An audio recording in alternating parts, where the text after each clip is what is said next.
애굽에서 400년 동안 종살이하던 이스라엘 백성들이 하나님의 은혜로 애굽에서 탈출했습니다.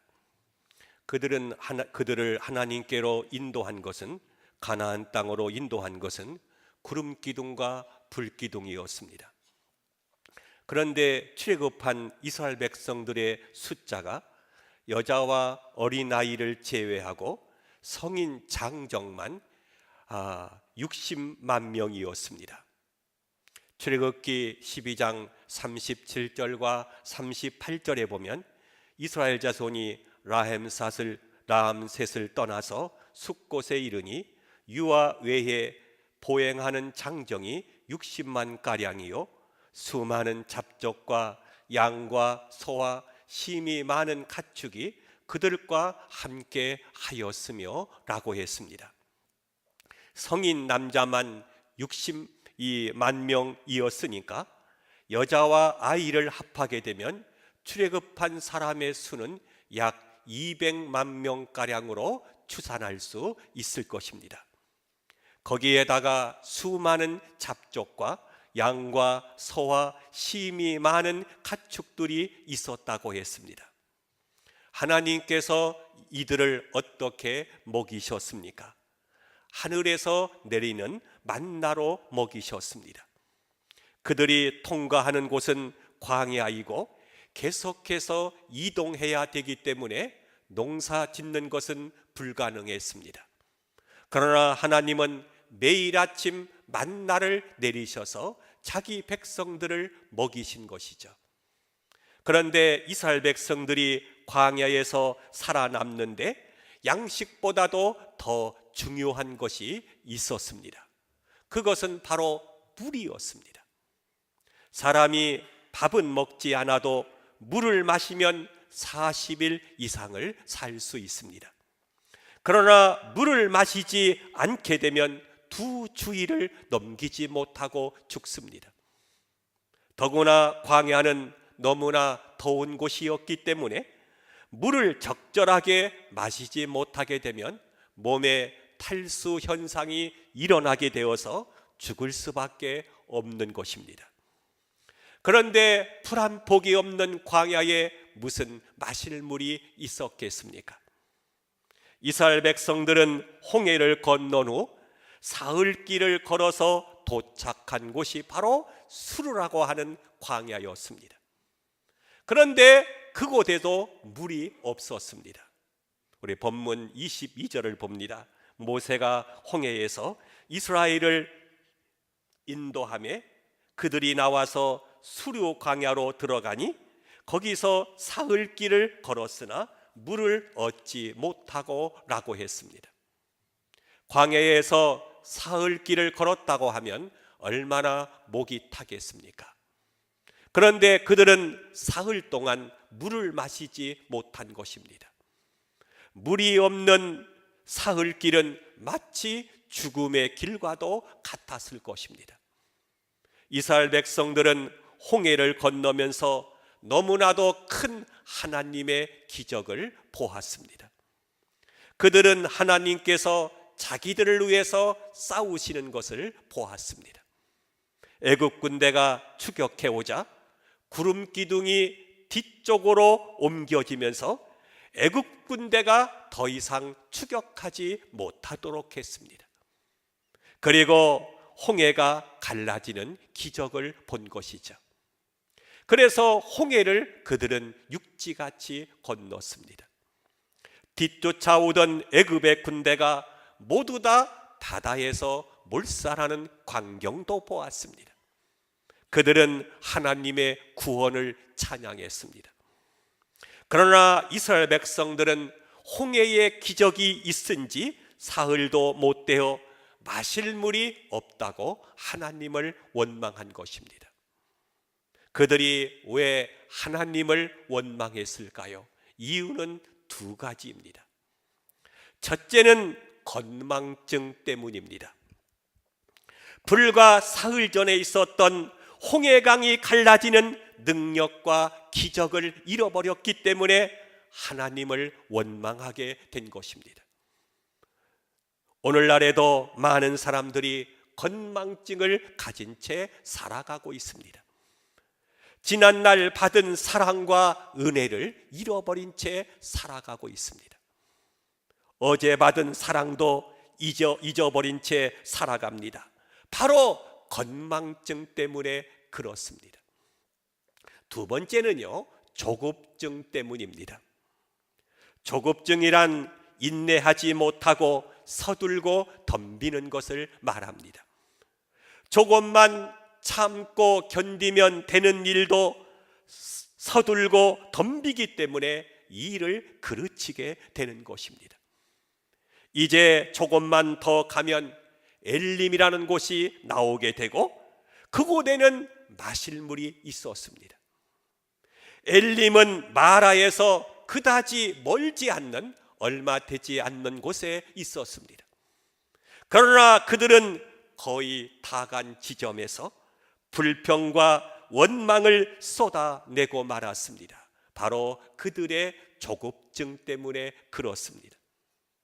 신앙생활에도 조급증은 피해야 합니다. 되지 못하고 된 척하는 것, 크지 못하면서 큰 척하는 것, 믿음이 없으면서 믿음이 있는 척하는 것, 하루아침에 신앙의 거인이 되려고 하는 것, 엊그제 교회 출석을 시작하고 한두 가지 은혜를 체험하고 나서 예수를 다 아는 것처럼 서두르는 것은 모두가 신앙의 조급증 때문에 그런 것입니다. 이른 비에 씨를 뿌리고 늦은 비를 기다리는 이스라엘의 농부처럼 참고 기다리는 인내가 필요합니다.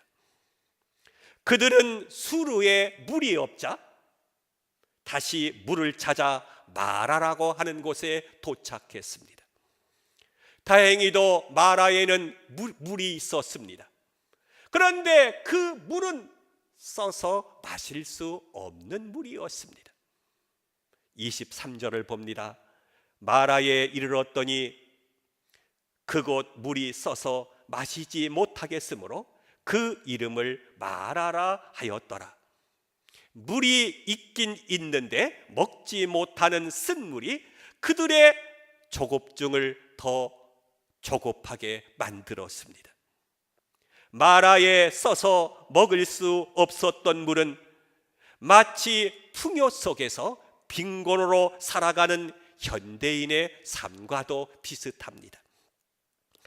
현대인들은 30년 전이나 50년 전에 비하면 엄청난 것들을 소유하며 살아가고 있습니다. 그러나 사람들은 부족을 느끼고 갈증을 느끼면서 살아가고 있습니다.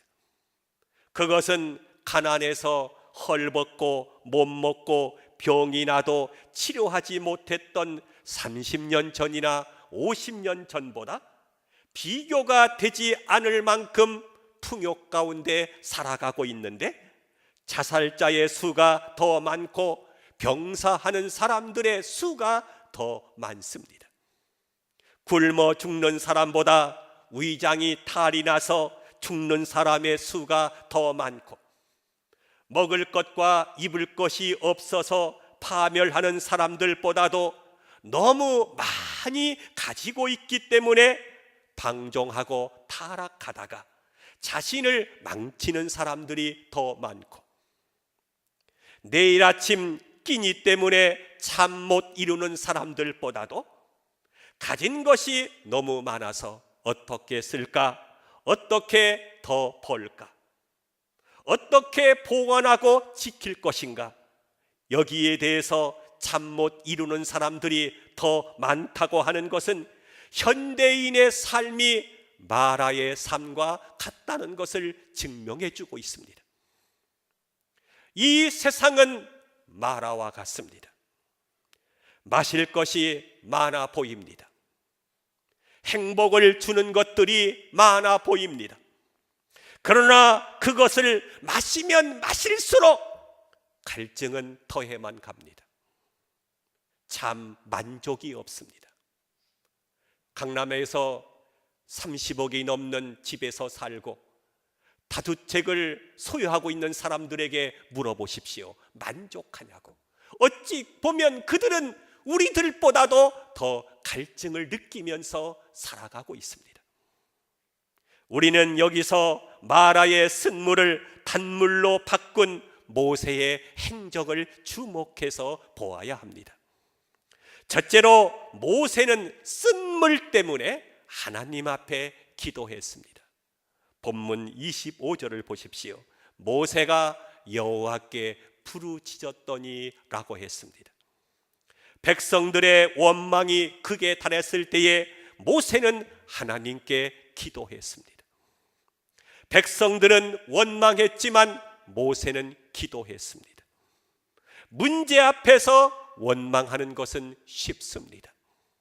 하지만 믿음의 사람은 기도함으로써 하나님의 역사를 체험하게 됩니다. 백성들은 원망했지만 모세는 기도했습니다.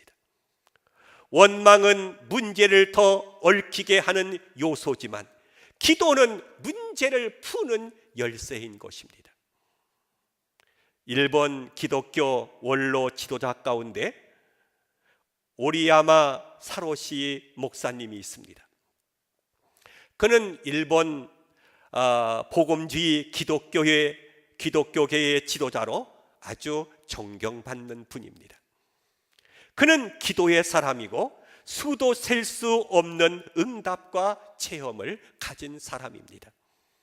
어느 해 겨울 일본 전역에 폭설이 쏟아져 모든 교통망이 마비된 때가 있었습니다. 그는 급히 동경을 떠나서 오미야라고 하는 시골로 가야 할 일이 있었습니다. 일반 자동차는 물론 전철도 불통일 때였습니다. 그는 하나님께 하나님 오늘 길을 내셔서 꼭 갈 수 있게 해달라고 기도했습니다. 그런데 그날 오후 동경에서 떠나는 전철이 있는데 급행이기 때문에 오미야역에서는 서지 않는다는 것이었습니다. 그러나 그는 오미야역에 서서 전철이 꼭 정차하게 해달라고 기도했습니다.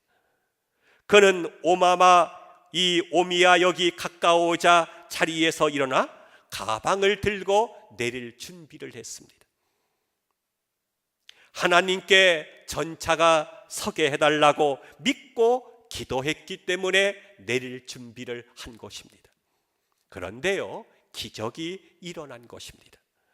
전차가 오미야역에서 선 것입니다.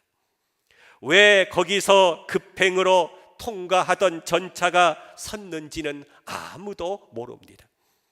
며칠 뒤 오미야역에서 전차가 섰기 때문에 그 책임을 물어서 당시 오사키 교통장관이 해임되었다고 합니다.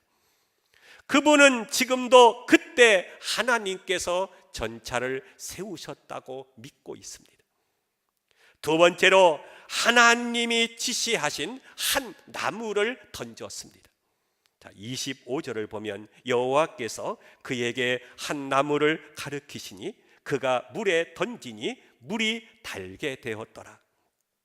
아무 나무나 던진다고 해서 쓴물이 단물로 고쳐지는 것은 아닙니다. 하나님께서 지시하신 나무를 던졌기 때문에 쓴물이 단물이 된 것입니다. 하나님이 홍해강을 갈라지게 하신 때도 그냥 갈라지게 하시지 않았습니다.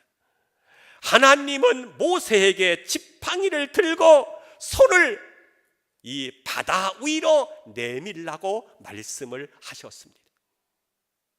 대부분의 주경학자들은 나무를 예수 그리스도의 십자가를 상징한다고 해석하고 있습니다.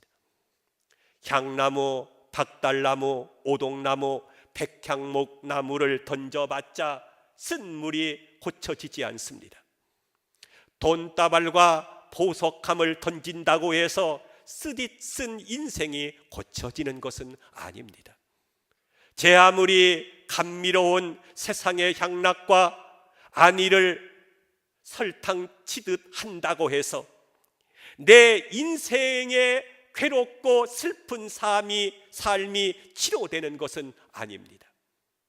내가 치료받고 고침받으려고 하면 바로 예수 그리스도의 십자가를 던져야 합니다.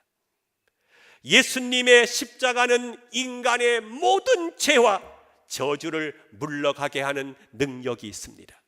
믿으시기를 축원합니다.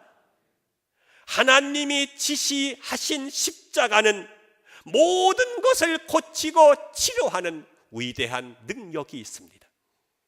본문 26절 끝에 보면 나는 너희를 치료하는 여호와임이라 라고 했습니다. 하나님께서는 내 영혼도 고치시고, 할렐루야, 병도 고치시고, 성격도 고치시고, 습관도 고치시고, 환경도 고쳐주시는 분이십니다. 고통의 문제를 해결하여 주십니다. 부르짖어 기도할 때 크고 은밀한 일을 보여주신다고 말씀하고 있습니다. 쓴물을 단물로 고치신 하나님의 기적을 목격한 그들이 계속 행군해서 엘림이라는 곳에 이르렀더니 그곳엔 실로 아름다운 광경이 펼쳐져 있었습니다. 그곳에는 시원하게 솟아오르는 물샘 12과 종려나무 70주가 우거져 있는 오아시스가 있었던 것이죠. 본문 27절을 봅니다. 우리 한번 같이 27절 시작. 그들이 엘림에 이르니 거기에 물샘 12과 종려나무 70그루가 있는지라 그들이 그 물 곁에 장막을 치니라. 엘림은 하나님께서 그들을 위해서 준비해 둔 축복의 오아시스였습니다. 그들이 조금만 참고 기다리고 행군했더라면 하나님을 원망하는 죄를 범하지 않았을 것입니다. 축복의 오아시스에서 실컷 물을 마실 수가 있었을 것입니다. 우리가 걷는 인생길에도 마라와 같은 고통이 있을 때가 있습니다. 쓴 인생이 있고 쓴 고통이 있습니다. 근심도 있고 절망도 있습니다. 결핍도 있고 빈곤도 있습니다. 질병과 사업의 어려움, 관계의 아픔들이 있습니다. 홍해의 감격이 있는가 하면 마라의 탄식도 있습니다. 그러나 이스라엘 백성들처럼 불평하고 원망해서는 안 됩니다. 모세처럼 기도하고 십자가를 던져야 하는 것입니다. 그리고 엘림을 향하여 행군해야 합니다. 엘림까지만 가면 그곳에 시원한 생수가 솟아나는 샘이 있고 나무숲이 있는 것입니다. 하나님은 자기 백성들을 마라의 고통 가운데서 버려두지 아니하시고 마라의 쓴물을 달게 만들어 마시게 하십니다. 그리고 엘림으로 인도하십니다. 엘림에서 충분한 안식과 회복을 경험하게 하십니다. 사랑하는 성도 여러분, 지금 마라의 고통에 있는 성도가 있으십니까? 내 마음대로 되지 않는 답답한 상황, 변화되지 않는 환경, 풀리지 않는 문제가 있습니까? 조금 더 참고 가십시오. 조금만 더 인내해 보십시오. 하나님께서 마라의 쓴물을 달게 바꾸어 주시고 엘림으로 우리를 인도해 주실 것입니다. 마라 후에 엘림이 있었던 것처럼 고통과 좌절 후에 평안과 희망을 주실 것입니다. 사랑하는 성도 여러분, 마라에서 기도하고 단물을 마십시다. 그리고 마라에서 엘림으로 행진하도록 하십시다. 그래서 엘림의 오아시스에서 찬송하며 기쁨과 안식을 누리며 살아가는 복된 성도가 되시기를 주님의 이름으로 축원함을 드립니다.